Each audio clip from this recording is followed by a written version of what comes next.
बनारस की आवाज news channel like subscribe share जरूर करें। अस्सलाम वालेकुम, मेरा नाम है मकबूल अहमद और आप देख रहे हैं बनारस की आवाज न्यूज चैनल। आज हम बात करेंगे बिहार चुनाव को लेकर। जिस तरह से अभी 6 नवंबर को चुनाव होने वाला है और जल्द ही उसकी रिजल्ट भी नवंबर के महीने में ही आने वाली है और इसी को लेकर तमाम पार्टियां अपनी अपनी तैयारी कर रही हैं और लोगों को टिकट भी बांट रही है। और इसी बीच AIMIM पार्टी से एक स्टेटमेंट, एक न्यूज निकल कर आई है कि सालिम चतुर्वेदी जो कि MIM के वरिष्ठ नेता हैं और वो काफी संघर्ष करते रहे हैं, उनको टिकट नहीं दिया गया है। इसको लेकर MIM के युवा कार्यकर्ताओं की क्या प्रतिक्रिया रहेगी, बात करेंगे। हमारे साथ साजिद भाई जुड़ चुके हैं। साजिद भाई, आप MIM से ताल्लुक रखते हैं और आपके पार्टी के सालिम चतुर्वेदी जी को जो है कि टिकट नहीं दिया गया। हाँ, मैंने कल न्यूज में देखा कि सालिम साहब को जो भी टिकट, ऐसा मतलब कि न्यूज आया कि उनको टिकट नहीं मिलने वाला है। इसके पहले 2020 में जब चुनाव हुआ था तब भी उनको ऐसा लग रहा था कि हमको टिकट मिलेगा, लेकिन उनका टिकट काट दिया गया था और फिर उनका बयान भी जारी हुआ था कि हमको टिकट नहीं दिया गया। उसमें मतलब बहुत सारी बातें हुई थी और इस बार भी उनके साथ MIM पार्टी के लोग यही खेल खेलने वाले हैं, उनको टिकट ना देने का। उसकी वजह बहुत बड़ी ये है कि सालिम चतुर्वेदी को पूरे हिंदुस्तान में लोग जानते हैं, मजे हुए नेता है और आलिम भी है, चतुर्वेदी भी है और अच्छा बोलने का कार्य भी करते हैं।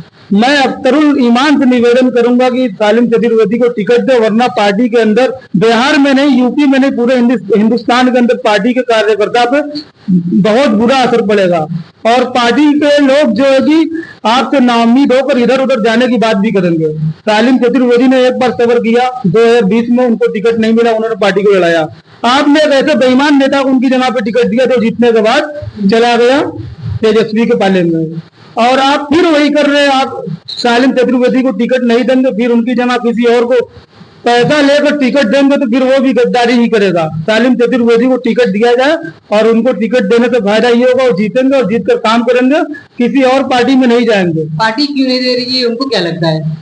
पार्टी क्यों नहीं दे रही, हम इस पर ओवैसी साहब को तंज नहीं करेंगे, मगर अख्तरुल ईमान पर जरूर कसेंगे। हम तंज इसलिए कसेंगे कि अख्तरुल ईमान को कहीं ना कहीं डर है कि कहीं हमसे बड़ा नेता ही ना बन जाए। हाँ, इसी वजह से वो लोग अपने से दबे हुए लोग को टिकट देते, जिनको सिर्फ बिहार की विधानसभा में ही जाना जाता है। और सालिम चतुर्वेदी को बिहार की विधानसभा में नहीं बल्कि देश की विधानसभा में हर लोग जानते हैं, इसलिए उनको टिकट ना देने का काम किया जा रहा है। अगर सालिम चतुर्वेदी को टिकट दिया जाएगा तो हो सकता है कि उनकी नेतागिरी पर कुछ असर पड़े और उनसे ऊपर सालिम चतुर्वेदी का नाम हो जाए। इस पार्टी के अंदर ये चीज चल रही है। हाँ, यही चीज चल रही है। और हम बात करेंगे हमारे साथ एडवोकेट जयाउद्दीन साहब। जयाउद्दीन साहब, इस तरह से अभी हाल ही में आई लव मोहम्मद को लेकर इतना बड़ा मामला हुआ, इसको लेकर सोशल मीडिया पर एक तेजस्वी जी का बयान जारी हुआ है, जिससे मीडिया या लोग सवाल कर रहे हैं कि इस पर आपका क्या कहना है। तो वो कह रहे हैं कि हम चुनाव में हैं, हम चुनाव की तैयारी कर रहे हैं, लेकिन वही दूसरी तरफ राहुल गांधी पर भी आरोप लगा है कि अभी तक जिस तरह से सपा का कैबिनेट जो है वो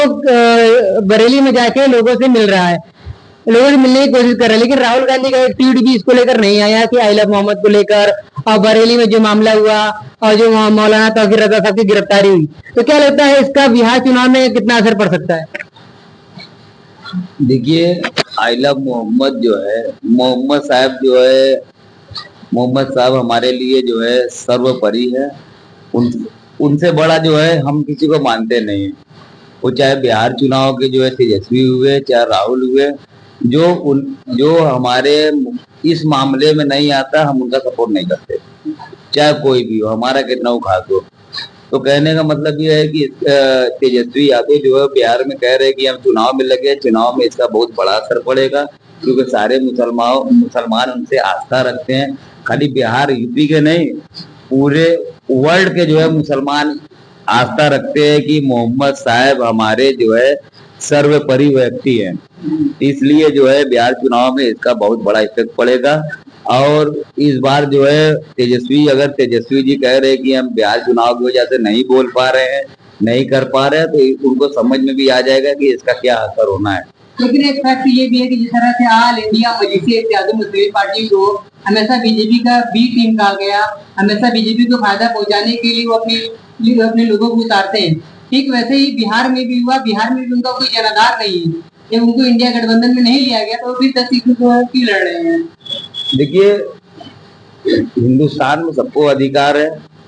और वैसी साहब को बी टीम जो कह रहा है वो निहायती जो है गंदा व्यक्ति हो सकता है, जो भी कह रहा है। क्योंकि जो है अगर मुसलमान कह रहा है तो मुसलमान को इस पर अपना अमल, अपना ईमान रखना चाहिए कि जो है उसने कहा कि खाने काबा की कसम खा के कहता हूँ कि मैं जो है भाजपा की बी टीम नहीं हूँ।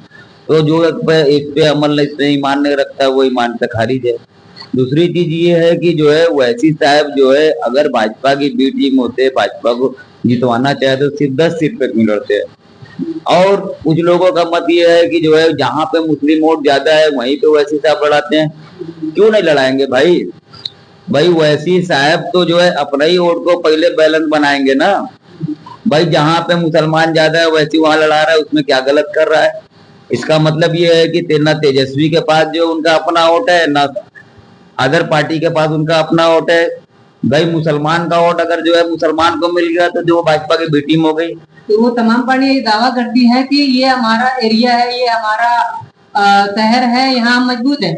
जो लोग दावा करते हैं वो कह रहे हैं कि हम ये क्यों लड़ रहे हैं यहाँ जहाँ पर हम मजबूती से लड़ रहे हैं। देखिए कोई कहीं मजबूत नहीं है। जहाँ पे जो जहाँ पे देखिए खेल है, खेल जो है मैदान में जो है 2 टीम उतरती है, 3 टीम उतरती है, तो उसमें कोई भी जीत सकता है। कभी ऑस्ट्रेलिया जीत गई, कभी पाकिस्तान जीत गई, कभी इंडिया जीत गई। ये खेल है। कभी कभी देखा गया है कि ऑस्ट्रेलिया बहुत मजबूत टीम बांग्लादेश को हरा दी है। तो ये खेल है, यहाँ पे जो है खेल खेला जा रहा है। राजनीति जो है हिसाब से क्या है कि जो है मैदान में उतर के जंग लड़ने की चीज है। और जंग में जो मजबूत है वो बाजी मार जाता है। और जहाँ पे मेरी तादाद ज्यादा है, जहाँ पे यादव ज्यादा है, वहां पे सपा मजबूत अपने आप को कहती है। जहाँ पे मुसलमान है वैसे क्यों नहीं मजबूत कहेगा भाई? और क्यों नहीं लड़ाएगा वहां पे भाई? उसका अधिकार आप छीनना चाहते हैं। तो वैसी साहब जहाँ पे मुसलमान है, हम तो कहेंगे कि जो है जहाँ जहाँ पे जो है 30% भी मुसलमान है वहां पे भी वैसी साहब लड़ाए। वो हार जाए भले, उसका कोई गम नहीं है, लेकिन वहां पे अपनी पार्टी लड़ाए। 30% ने 10% वोट मिलेगा। क्योंकि हमने देखा है कई ऐसी घटना जब मुसलमानों पे कोई आफत आती है, सपा के सरकार में बता रहे हैं। हम तो जो है राजनीति से 2009 से जुड़े हैं। सपा गवर्नमेंट में भी जो है मुसलमानों के साथ बहुत अच्छा नहीं हुआ है। जब कुछ हुआ है मुसलमान प्रशासन जो है इनकी मुसलमानों को नहीं सुना है, तो मुसलमान के दिमाग में ये आता है कि हम जो है अब अपनी पार्टी को वोट देंगे। उस समय जब तक जो है विवाद जो है चरम पे रहता है, जब तक विवाद चलता रहता है, इनके दिमाग में रहता है कि हम अपनी पार्टी को वोट देंगे, वैसी को देंगे, जो अपनी पार्टी बनेगी उसको वोट देंगे। लेकिन जब चुनाव आता है तो यही लोग जो कहते हैं अपनी पार्टी को वोट देंगे, सपा कांग्रेस बसपा में भटक जाते हैं।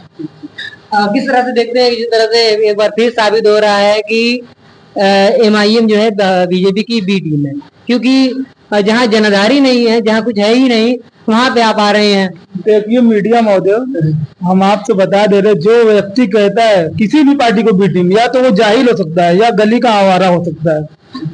क्योंकि हिंदुस्तान के संविधान में हर व्यक्ति को पढ़ने का हक, लिखने का हक, कारोबार करने का हक, उसी तरीके से संविधान के दायरे में रखकर अपनी पार्टी बनाकर चुनाव लड़ने का हक है। अगर कोई व्यक्ति किसी को बी टीम कह रहा है, चलिए मान लीजिए कि कांग्रेस वाले या सपा वाले या बसपा वाले ओवैसी को बी टीम कर रहे हैं, ओवैसी किसी और को बी टीम कर रहे हैं, कह रहे हैं, तो ऐसे व्यक्ति को संविधान के दायरे में रहते हुए मैं आवारा समझता हूँ।